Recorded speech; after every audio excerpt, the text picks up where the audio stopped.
ہر قسم کے روحانی جسمانی مسائل اور وظائف کے لیے پیر اقبال قریشی چینل کو سبسکرائب کریں۔ الحمدللہ وکفا وسلام علی عباده الذین اصطفى خصوصا علی سید الرسل وخاتم الانبیاء وعلى آلہ واصحابہ نجوم الہدى اما بعد فاعوذ باللہ من الشیطان الرجیم بسم اللہ الرحمن الرحیم۔ اور الحمدللہ احتباب کچہری کی اس مسجد میں آپ کے سامنے قرآن پاک کی نسبت سے ملاقات کا شرف اللہ نے عطا کیا۔ حضرت مولانا خورشید صاحب دعوت برکاتہ العالیہ بڑی محبت کے ساتھ دعوت دیتے ہیں، تو یہ چونکہ کچہری کی مسجد ہے، لوگ پریشان حال آتے ہیں مقدمات میں پھنسے ہوئے، کوئی کچہریوں کے مسائل ہوتے ہیں، تھانوں کے مسائل ہوتے ہیں، زمینوں کے مسائل ہوتے ہیں، دشمنوں سے پریشان ہو کر لوگ اپنے مسائل کے حل کے لیے یہاں آتے ہیں۔ تو آج آپ کو ایک نبی پاک صلی اللہ علیہ وسلم کا مجرب عمل دوں گا جو احادیث کے اندر ہے کہ اگر آپ کو کوئی بھی مقدمہ ہے، کوئی بھی آپ کو پریشانی لاحق ہو جاتی ہے دشمن کی، آپ کے پیسے پھنس جاتے ہیں، زمین پھنس جاتی ہے، آپ یہ عمل بہترین کر لیں، اللہ رب العزت اس کی بدولت آپ کو ان پریشانیوں سے چھٹکارا عطا فرمائے گا۔ کیونکہ قرآن پاک جو ہے یہ قیامت کی صبح تک رشد و ہدایت کا مرکز ہے۔ اللہ رب العزت نے قرآن پاک ہمیں عطا کیا، لیکن ہم قرآن پاک کو سنتے ہیں لیکن ہمارا قلب دل چینج نہیں ہوگا۔ اب آپ مدینہ منورہ اور مکہ مکرمہ کی زندگی دیکھیں، مکی آیات میں، مکی سورتوں میں ایک مکہ میں سورت نازل ہوئی طٰہٰ، اس کے اندر اللہ تعالیٰ نے اصول بتایا ہے کہ قرآن سن کر بھی دل چینج کیوں نہیں ہوگا۔ اب دیکھیے مکہ مکرمہ میں نبی پاک صلی اللہ علیہ وسلم کی زبان ہے اور سننے والا ایک ابو جہل بھی ہے اور ایک پر ابو بکر بھی ہے، لیکن قرآن پاک سن کر ابو بکر صدیق اکبر بن گئے اور ابو جہل صدیق اکبر بن گئے۔ اب قرآن ایک ہے، زبان بھی نبوت کی ہے، لیکن ایک صدیقوں کا سردار بن گیا اور ایک کافروں کا سردار۔ تو آج ہمارے مسلمان سارے کہتے ہیں کہ ہمیں قرآن پتہ ہے،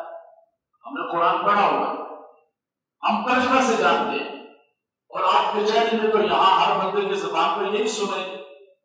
لیکن وہ قرآن پریکٹیکلی کیوں نہیں ہے، اندر کیوں نہیں اترا؟ اردن کے ہم تبلیغی مرکز میں گئے، بہت پرانی بات ہے، میرے ساتھ 100 علماء سفر کرتے ہیں، بڑی جتنے علماء پاکستان کے، اور میں سال میں ایک مرتبہ ان کی جماعت لے کے جاتا ہوں۔ جماعت یہ نہیں ہوتی صرف ان کو سیاحت اسلام، اور اس میں بڑے بڑے علماء ہوتے ہیں، آپ جس بڑے کا نام لے وہ میرے ساتھ کہہ لیں۔ تو ہم وہاں تبلیغی مرکز میں چلے گئے، پہاڑی پر عرب بڑے بڑے ماشاءاللہ قدامت وہ لوگ بیٹھے ہوئے، تو ایک عرب قاری حنیف جلندری صاحب دعوت برکاتہ العالیہ سے کہنے لگا، جو وہ وفاق المدارس کے ہیں، اور مفتی حسن صاحب لاہور والے ساتھ تھے ہمارے، تو وہ کہنے لگا عرب ان عربوں بیٹھا ہوا کہتا ہے بس صحابہ اور ہماری محنت دونوں کی جو ہے وہ جاری ہے، صحابہ بھی یہی محنت کرتے تھے جو ہم محنت کر رہے ہیں، اور ہم بھی وہی محنت کر رہے ہیں جو صحابہ کرتے ہیں، لیکن ایک تھوڑا سا فرق ہے، وہ فرق ٹھیک ہو جائے تو ہم 100% صحابہ والے بن سکتے ہیں۔ تو وہ عرب دیکھیے چینج ہوئے، ان کے اندر اللہ نے کمال رکھا ہے، اس نے کہا جو کچھ صحابہ کی جو محنت تھی وہ اس کے لیے تھی، دل کے لیے، اور ہماری جو محنت ہے پیٹ کے لیے۔ آج یہاں جتنے لوگ پھر رہے ہیں کچہریوں میں، آپ جا کر بازاروں میں، آپ مارکیٹوں میں، آپ دفتروں میں اور جگہ، پورے پاکستان دنیا میں دیکھیں، ہر بندہ کس کے لیے بات دوڑ کر رہا ہے؟ پیٹ کے، اور صحابہ کس کے لیے کرتے تھے؟ دل کے۔ اب یہ دل میں ہمارے قرآن کیوں نہیں اترتا؟ تو اب وجہ یہ ہے، ایک آیت قرآن کی آپ یاد رکھیں، سورہ طٰہٰ آیت نمبر 13، ترجمے سے پڑھیے گا، تفسیر اس کی پڑھیے گا۔ اللہ نے اس میں فرمایا موسیٰ علیہ السلام کو بھیجا، اور اردن میں ان کا شعیب علیہ السلام کی بستی ہے،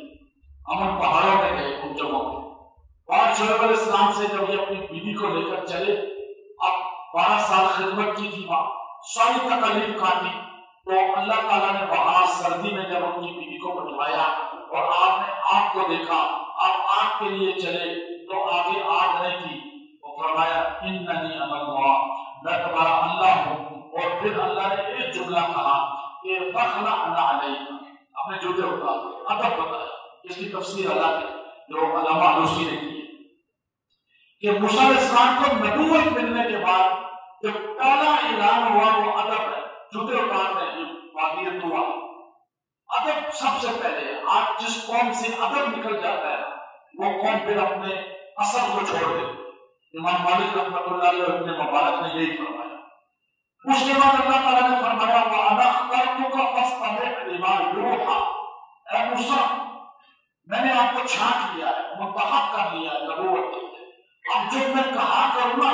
اسے غور سے سنا کرے۔ جو قرآن کو یا کسی چیز کو بھی غور سے نہیں سنتا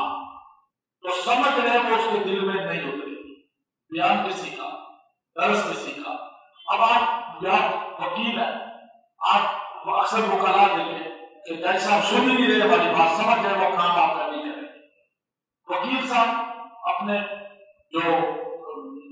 مقدمے میں پھنسا ہوا ہے وہ آپ ان کو بتا رہا ہے وکیل صاحب میرا یہ مسئلہ ہے، وکیل صاحب سن نہیں رہے، بے توجہ ہی کر رہے، سمجھ رہا ہے یہ کام نہیں کرے۔ کیونکہ جو بندہ کام کرنا چاہتا ہے یا اپنے اندر چیز اتروانا چاہتا ہے تو اللہ کا اصول موسیٰ علیہ السلام کو دیا ہوا یہ ہے کہ موسیٰ میں آپ کو منتخب کر رہا ہوں، اب آپ نے فَاسْتَمِعْ لِمَا يُوحَىٰ، اب آپ نے وہ سننا ہے غور سے جو میں آپ کو کہوں۔ تو اللہ کا پہلا اصول یہ بتایا گیا موسیٰ علیہ السلام کو، تو آپ اپنے بڑوں کی بات کو غور سے سنیں۔ اپنا بات کر رہا ہے تو بیٹا موبائل میں لگا ہوا ہے، ابا جی ہاں جی سمجھ لیں، نہیں اتنی بات دل میں بیٹا بات کر رہا ہے، ابا جی اماں جی موبائل میں کھیل رہے تو سمجھ لو آپ نے توجہ نہیں دی، یہ بچہ یہ بچی آپ کا کبھی فرما بردار نہیں ہوں گے۔ ماں باپ موبائل سائڈ پہ ڈال دیں، ہاں بیٹا بتاؤ، آپ ایک دن یہ کر کے دیکھیں آپ کے بچے آپ کی انسیت میں آ کے آپ کو فرما بردار ہو جائیں۔ بیوی بات کر رہی ہے، یہ کیس کیوں آئے آپ کے پاس عدالت میں؟ یہ سارے ہوئے نا، کتنے بیوی طلاق مانگ رہی ہے، خلا لے رہی ہے، خاوند خرچہ نہیں دے رہا،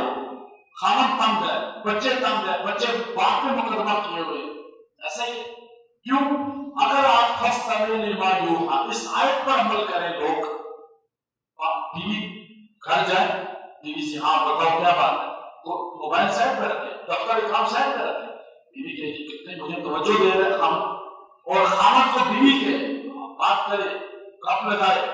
سیدہ عائشہ صدیقہ رضی اللہ عنہ فرماتی ہیں کہ پاک پیغمبر صلی اللہ علیہ وسلم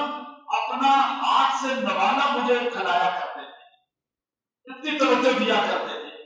آج اولاد کو آپ توجہ نہیں دیں گے، وہ پھر آپ کی زمین پہ آپ کی مال پہ قبضے کے چکر میں رہیں گے۔ تو یہ آیت ہمیں پہلے یہ بتا رہی ہے کہ توجہ دیں، سب کو، استاد کو توجہ دیں، بیٹوں کو توجہ دیں۔ اچھا اب اگر آپ پریشانیوں میں پڑ گئے ہیں، پیچھے غلطی ہو گئی آپ سے جو بھی، اب آپ پریشانی میں ہیں، مقدمات میں ہیں، کیسوں میں ہیں، آپ کے دشمن بہت ہیں اور آپ کو دشمن ذلیل کر رہے ہیں، پیچھے نہیں چھوڑ رہے، گھر خراب کر رہے ہیں، کاروبار خراب کر رہے ہیں، آپ کی زندگی خراب کر رہے ہیں۔ ایک آیت ہمارے نبی صلی اللہ علیہ وسلم نے صحابہ کو سکھایا کہ یہ جب صحابہ کو مشکل آتی تھی وہ یہ پڑھا کرتے تھے، وہ حدیث کی دعا ہے۔ سرکار مدینہ صلی اللہ علیہ وسلم نے فرمایا اللہم انا نجعلک فی نحوری ونعوذ بک من شروری۔ اب آپ کو یہ سب تقریباً یاد ہو، لیکن اس کا ایک طریقہ جو خاص ہے جو میں آج آپ کو بتانے والا ہوں۔ دشمن جان آپ کی چھوڑ دے گا، وہ یوں کرے گا مجھے بخش دو، دشمن آپ سے کہے گا مجھے بخش دو، مجھے چھوڑو، میرے پیچھے چھوڑ دو پڑھنا، جادو آپ پہ کر رہا ہے، جنات بھیج رہا ہے، آپ کے کاروبار کو ڈاؤن کرنا چاہتا ہے، حسد کرتا ہے، غیبت کرتا ہے،